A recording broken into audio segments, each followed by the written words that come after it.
कोल्हापुरात अवकाळी पावसानं हजेरी लावली. शहराचा ग्रामीण भागात जोरदार पाऊस होतोय. पावसानं उघड्यापासून हैराण झालेल्या नागरिकांना काहीसा दिलासा मिळाला. मागील 2 आठवड्यांपासून मुंबईकर सततच्या उष्ण आणि दमट वातावरणाला त्रासलेत. मात्र शहरात येणाऱ्या समुद्री वाऱ्यांमुळे तापमानापासून दिलासा मिळणार आहे. मुंबईतील कमाल तापमान 31 ते 33 अंशांवरती आहे. राज्यात कोकण वगळता मध्य महाराष्ट्र, मराठवाडा आणि विदर्भात प्रखर उष्णतेच्या लाटेसह हलक्या पावसाचा इशारा हवामान विभागानं दिलाय.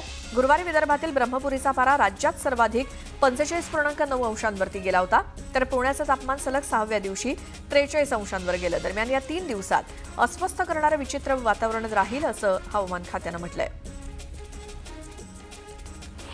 राज्य सरकारनं शेतकऱ्यांना अधिक सुलभरित्या शासकीय सुविधा उपलब्ध व्हाव्यात आणि दलालांची साखळी मोडीत निघावी यासाठी अॅग्रिस्टॅक प्रकल्प राबवण्याचा निर्णय घेतलाय.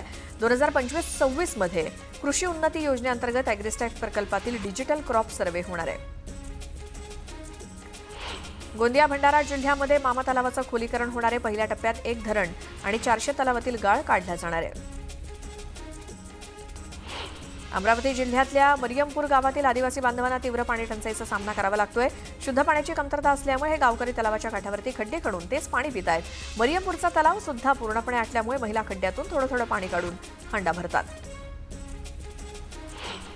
अकोल्याच्या मूर्तिजापूरमधील हिरपूर स्मशानभूमीकडे जाण्यासाठी रस्ता नसल्यामुळे ग्रामस्थांना नाल्याच्या पाण्यातून रस्ता काढत जावं लागतं. अनेक वेळा स्मशानभूमीच्या समस्यांकडे लक्ष वेधून सुद्धा प्रशासनानं कोणतीही कार्यवाही केलेली नाही असा आरोप ग्रामस्थांकडून करण्यात आला. अकोल्यामध्ये सकल हिंदू समाजाच्या वतीनं जम्मू काश्मीरच्या पहलगाम इथे झालेल्या दहशतवादी हल्ल्याचा निषेध व्यक्त करत निदर्शनं करण्यात आली. या भीषण हल्ल्यामध्ये मृत्युमुखी पडलेल्या पर्यटकांना श्रद्धांजली वाहण्यात आली. रत्नागिरी जिल्ह्यातील दापोली मंडणगड तालुक्यात बदलत्या वातावरणामुळे साथीच्या आजारांनी पुन्हा डोकं वर काढले. नागरिकांना ताप, जुलाब, खोकला हे आजार झाल्यामुळे उपजिल्हा रुग्णालयात रुग्णांच्या संख्येत वाढ झाली आहे. आरोग्य विभागाकडून कोणत्याही प्रकारची यंत्रणा कार्यरत नसल्यामुळे रुग्णांच्या संख्येत दिवसेंदिवस वाढच होतीये. गोंदियाच्या देवरी तालुक्यातील शेतकऱ्यांनी वीज समस्यांमुळे वीज विभागाच्या कार्यालयासमोर ठिय्या आंदोलन केलं. अधिकाऱ्यांनी लोड सेटिंगची समस्या तत्काळ मॅनेज करून पुढील 10 दिवस शेतकऱ्यांचा वीज पुरवठा सुरळीत करण्याचं आश्वासन दिल्यानंतर आंदोलन मागे घेण्यात आलं. साताऱ्याच्या कराड आणि पाटण तालुक्यातील 2025 ते 2030 कालावधीत होणाऱ्या ग्रामपंचायत निवडणुकांचं सरपंच आरक्षण जाहीर झालंय. यामध्ये कराड तालुक्यातल्या 201 पैकी 102 ग्रामपंचायतींमध्ये आणि पाटण तालुक्यातल्या 235 पैकी 119 ठिकाणी महिला आरक्षण पडलंय. धाराशिवच्या तुळजाभवानी मंदिरात भक्तांना आता पुन्हा लाडूचा प्रसाद मिळणार आहे. लाडू प्रसादातील घोटाळ्याच्या घटनांमुळे मंदिर प्रशासनाकडून लाडू प्रसाद बंद करण्यात आला होता. मात्र आता लवकरच भक्तांना लाडू प्रसाद मिळणार आहे.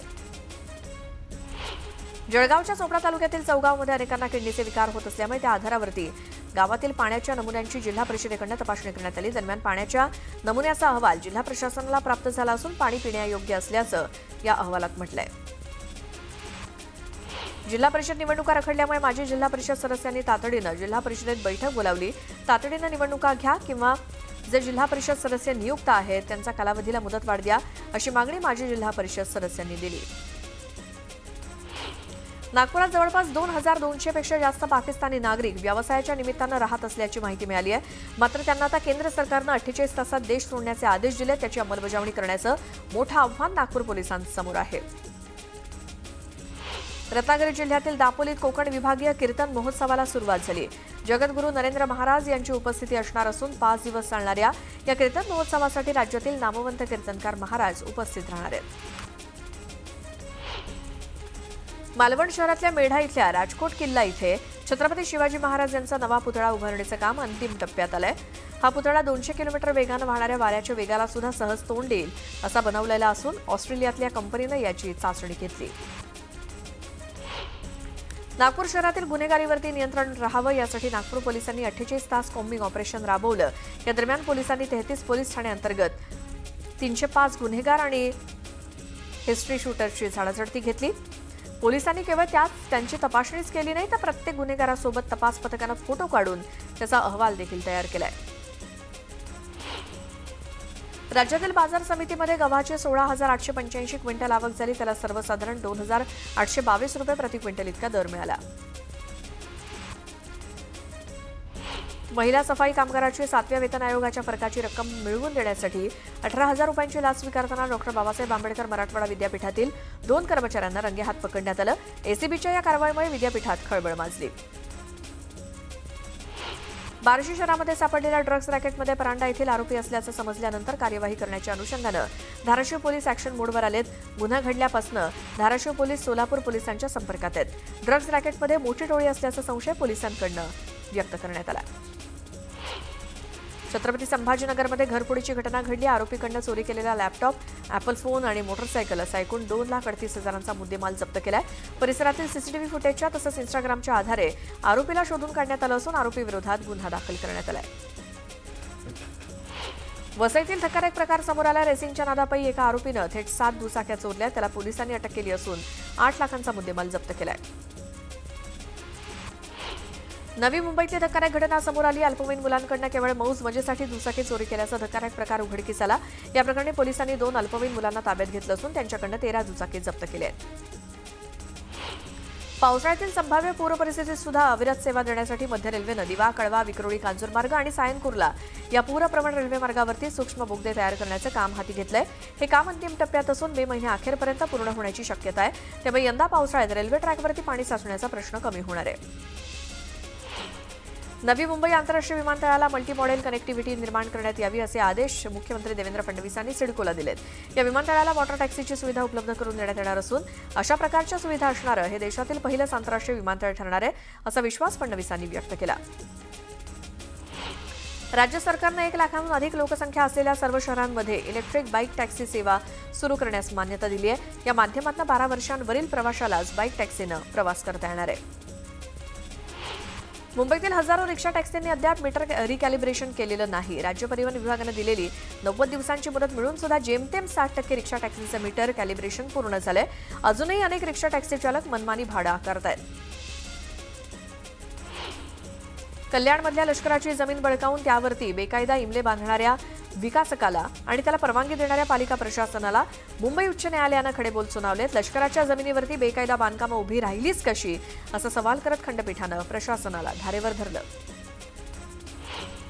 एसटीच्या उत्पन्नाचा आलेख दिवसेंदिवस घसरत चालला. एप्रिल महिन्यातील भाडेवाढीच्या पटीत उद्दिष्टांच्या प्रमाणे प्रतिदिन सरासरी 33 कोटी 65 लाख इतकं उत्पन्न मिळायला हवं होतं, पण प्रत्यक्षात 29 कोटी 80 लाख रुपये इतकं उत्पन्न प्रतिदिन मिळालंय. ऐन उन्हाळी हंगामात अपेक्षित उत्पन्न मिळवण्यात अपयश आलं असून 3.5 ते 4 कोटी रुपयांनी घट झाल्याचं दिसून येत आहे.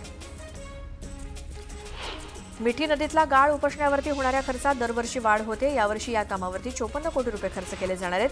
मिठी नदीतनं 2,14,315 मेट्रिक टन गाळ काढण्यात येणार आहे. मुंबईतील मच्छरांचा प्रादुर्भाव कमी करण्यासाठी मुंबई पालिका 22,000 लिटर सायफेनोथ्रिन सोल्युशनची खरेदी करणार आहे. यासाठी 3,40,75,000 रुपये खर्च होणार आहेत. महारेरानं पाठवलेल्या नोटिशींना प्रतिसाद म्हणून 3,699 प्रकल्पांनी त्यांचे प्रकल्प पूर्ण झाल्याचं आणि ओसी मिळाल्याचं महारेराच्या वेबसाईटवरती अपलोड केलंय. मात्र या प्रकल्पांना खरंच भोगवटा प्रमाणपत्र दिलं गेलंय का याची खात्री करून त्याबाबतची वस्तुस्थिती कळवावी अशी विनंती महारेरानं संबंधित प्राधिकरणांना केली आहे. ऐन उन्हाळ्यात मुंबईमध्ये पाणी प्रश्न ऐरणीवर आलाय. पुनर्विकासाचे वेध लागलेल्या धारावीमध्ये दूषित आणि अनियमित पाणीपुरवठा होतोय. बेकायदा जलजोडण्यांमुळे अपुऱ्या दाबाने येणारं पाणी तर दुसरीकडे टँकर माफियांकडून होणारी आर्थिक लूट, त्यामुळे रहिवासी अक्षरशः मेटाकुटीला आलेत. नाल्यांमधून उपसलेल्या गाळाची 48 तासात निश्चित केलेल्या स्थळावरती विल्हेवाट लावावी. त्याचसोबत पावसाळ्यात नाल्यांचा प्रवाह वाहता राहील याची दक्षता घ्यावी असे निर्देश महापालिका आयुक्त भूषण गगराणी यांनी पर्जन्य जलवाहिन्या विभागाला दिलेत. मुंबई विद्यापीठाच्या संलग्न विधी महाविद्यालयांमध्ये 75% उपस्थितीची अट बंधनकारक करण्याची मागणी करणारी जनहित याचिका उच्च न्यायालयानं फेटाळली. त्यामुळे आता विद्यापीठाच्या संलग्न विद्यापीठातील लॉच्या विद्यार्थ्यांना दिलासा मिळालाय. महापालिका कार्यक्षेत्रात पे एंड पार्किंगसाठी ठेकेदार नियुक्त केले जाणार आहेत. त्यासाठी महापालिकेनं इच्छुक आणि पात्र ठेकेदारांकडून प्रस्ताव मागवलेत. पे एंड पार्किंगसाठी एकूण 34 ठिकाणं निश्चित केली आहेत. जिल्ह्यामध्ये ज्या ठिकाणी टँकरची मागणी होईल त्या ठिकाणी आवश्यक तपासणी करून 24 तासांच्या आत टँकरना पाणीपुरवठा सुरू करावा. टंचाईग्रस्त गावात नागरिकांना पिण्याचं पाणी कमी पडणार नाही याची दक्षता संबंधित यंत्रणांनी घ्यावी असे निर्देश जिल्हाधिकारी किशन जावळे यांनी बैठकीत दिले. नेरूळ परिसरातील रहिवाशांचा तीव्र विरोध डावलून सिडकोनं खारघर ते नेरूळ दरम्यानच्या सुमारे 10 किलोमीटर लांबीच्या कोस्टल रोडच्या प्रकल्पाचं काम हाती घेतलंय. सुमारे 1020 कोटींच्या प्रकल्पासाठी आता सल्लागार नियुक्तीचा निर्णय घेण्यात आलाय. जागतिक वसुंधरा दिनाचं औचित्य साधत हरियाणातील पिंजोर इथून लांब चोचीची 20 आणि पांढऱ्या पाठीची 14 गिधाडं महाराष्ट्राच्या वन विभागाकडे हस्तांतरित करण्यात आली आहेत. नैसर्गिक अधिवासात सोडण्यासाठी या पक्ष्यांचं BNHSच्या पिंजोरमधल्या प्रजनन केंद्रातून राज्यात स्थलांतर करण्यात आलंय. मोठे नाले, लहान नाले, भूमिगत गटारं, मिठी नदी यांच्यातील गाळ काढण्यासाठी यंदा मुंबई महानगरपालिका 235 कोटी रुपये खर्च करते. पावसाळ्यापूर्वी नाले स्वच्छ होणं अपेक्षित असताना आतापर्यंत 30% गाळ काढण्यात आलाय. पुणे महानगर परिवहन महामंडळाच्या बसस्थानकामध्ये नवीन ई-बस स्थानकं सुरू करण्यात येणार आहेत. त्यामुळे हिंजवडी येथील माहिती तंत्रज्ञान क्षेत्रातील कर्मचारी आणि हवाई प्रवाशांना आता या दोन्ही बस स्थानकांचा फायदा होणार आहे. आज दुपारी उपमुख्यमंत्री आणि पुण्याचे पालकमंत्री अजित पवारांच्या हस्ते उद्घाटन होणार आहे. उबर चालकांचे डमी आयडी बनवून मिळतात, त्यामुळे प्रवाशांच्या सुरक्षेचा धोका निर्माण झालाय. याबाबत उबर कंपनीला जाब विचारण्यासाठी मनसेच्या वतीनं कुर्ल्याच्या मॉलमध्ये घुसून आंदोलन करण्यात आलं. जोपर्यंत अशा आयडी असणाऱ्यांवरती कारवाई होत नाही तोपर्यंत उबर बंद ठेवावी अशी मागणी मनसेनं केली. पुणे जिल्हा परिषदेनं महापालिकेला पत्र पाठवून जिल्हा परिषदेच्या मालकीच्या इमारतींच्या बदल्यात 136 कोटी रुपये द्यावेत अशी मागणी केली आहे. त्याबाबत महापालिकेनं कोणताही निर्णय घेतलेला नाही. पुणे महापालिकेत 34 गावं समाविष्ट झाली आणि ही गावं महापालिकेत आल्यानंतर तिथल्या शाळांच्या इमारती जिल्हा परिषदेकडून महापालिकेकडे हस्तांतरित करण्यात आल्या आहेत.